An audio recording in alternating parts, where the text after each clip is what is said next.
Hey, how's it going, everybody? Coach Kyle here. And when I have a new client come on board, even during the initial first time we chat, when we're going through the interview where I interview them to get information about their their work, their life, their education, their recent training, future goals, etc.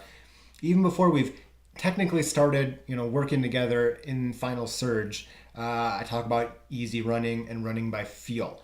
And I think this is one of the most important concepts many runners can learn and put into practice if they're not already doing so. And one of the major things that I really kind of enforce in my training with people is running by perceived exertion, not running so much by heart rate or pace.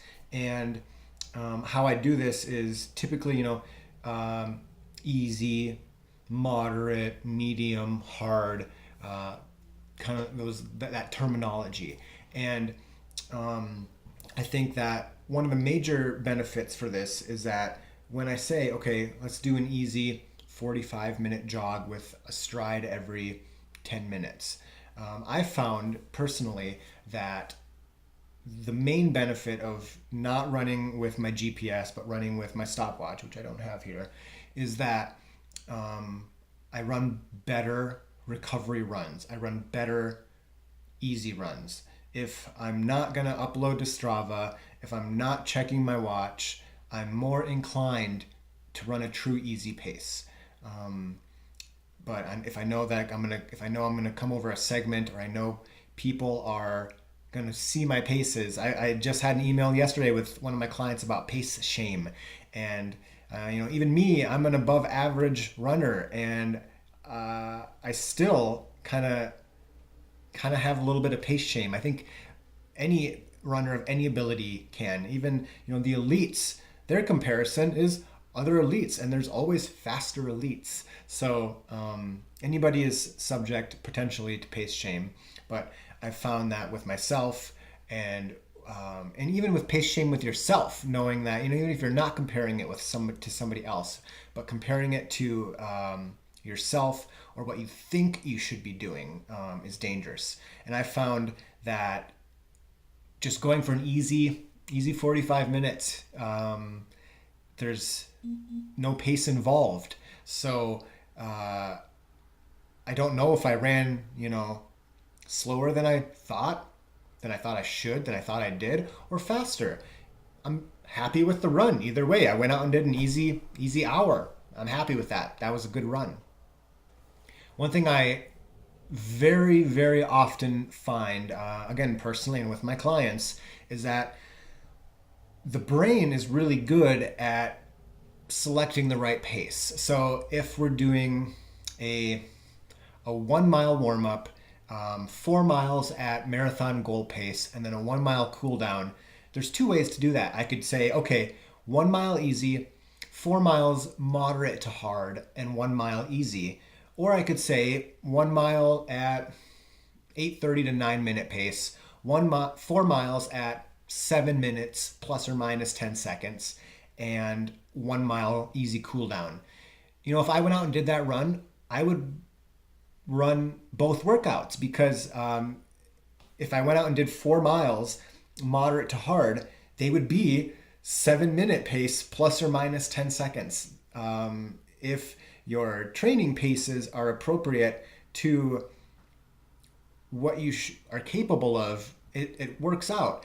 But then if it was a 2 times 1 mile, 2 times 2 mile, I'll probably run a little faster for those shorter segments, but the effort will be the same. So, and that's a big thing to remember, is that early on in a training cycle, I'm more inclined to just use the effort with myself and my clients. We're not quite, we're not super fit yet. So that mod might be a little slower, but 2 months out from the half or the full marathon, we're probably going to use goal pace as a range for workouts.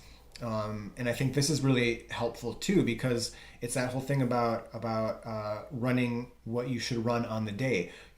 If you're 4 months out from the marathon, you're not going to be as fit. So just running by effort, you're not going to feel bad if you're not running as fast as you think you should be. But by the time that you get 2 months out, you've been doing some fartleks.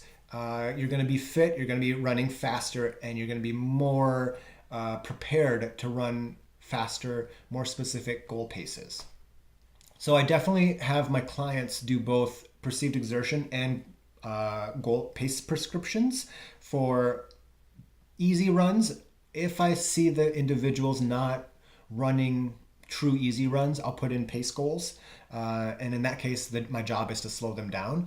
But most of the time, for most people, if I say do an easy half hour, they do it appropriately. And I was asked this with my most recent new client.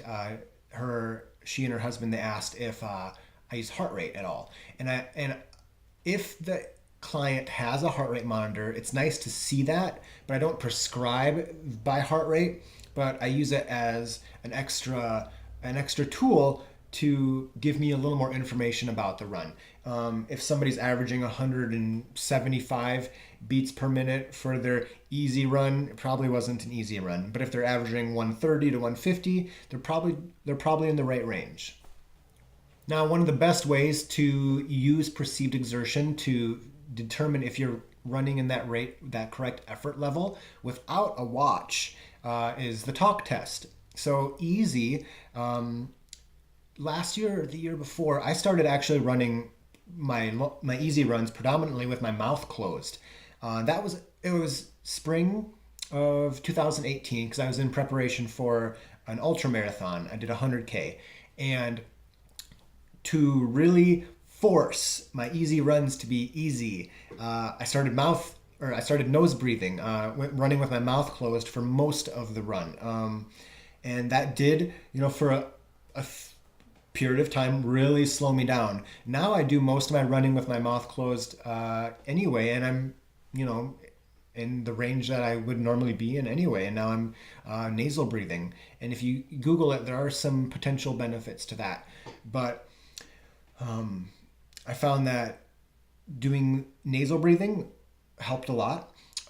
Also, the talk test, where if you can have a fairly normal conversation, you're probably at that correct easy effort, that easy pace. If you go if you go moderate a little bit, you might move from like easy paragraphs to easy sentences. And then, if we go from mod to hard, you might just be short, brief statements. But you're basically, fairly out of breath. That's that 800 meter repeat type effort. Whereas medium or mod might be tempo run, maybe marathon pace, depending on the day, your energy levels, etc. And that brings up another really, really excellent benefit of running by perceived exertion, is that easy is easy. And if your brain is dictating the pace, if your brain is dictating the easy, the moderate, then it self-corrects based on if it's a morning run, if it's a run at 7 p.m. after a full day of work, if you didn't sleep well last night. So let's say it's you didn't sleep well last night, your diet was off, whatever. You're not going into the workout in an optimal state. You do the workout. If you're going by paces that you plugged into a running calculator, and you're following this training schedule, and they say do 800 meter repeats in 4 minutes each, and you're not feeling well, it's hot outside, whatever, and you do them in 420 average, you feel bad. You're like, well, shit, I suck.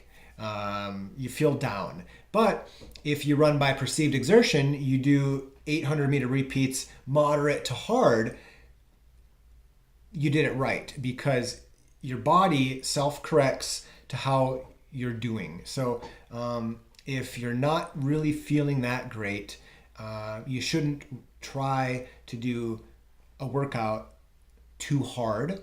You don't want to push a workout too hard. And it's better to dial it back and have a good workout and feel good about the workout rather than pushing it too hard, still not hitting your split goals, and then feeling bad about it. That's another big benefit about perceived exertion, is that I think if you do what you're supposed to do, easy, moderate repeats, whatever, you do it and you feel good about it. There's no reason to feel bad. I feel like it kind of gets you away from being married to or a slave to your phone, your GPS, your pace. Your body, your legs, they don't care if you ran 4 minutes, 4:20 for the 800-meter repeats. They care about stimulation and adaptation. And I feel like it's kind of a weight off your shoulders if you take off, you strip off that weight of pace prescriptions and trying to feeling like you have to hit goal paces. Like I said, your body, if you're in the right state, if you're feeling well, your body will run those paces at a moderate to hard effort. That's how it works. It's really nice when it comes together. And if you're not in a great physical, mental condition and you run a little slower for those, that's what you should have been doing on that day, on that run.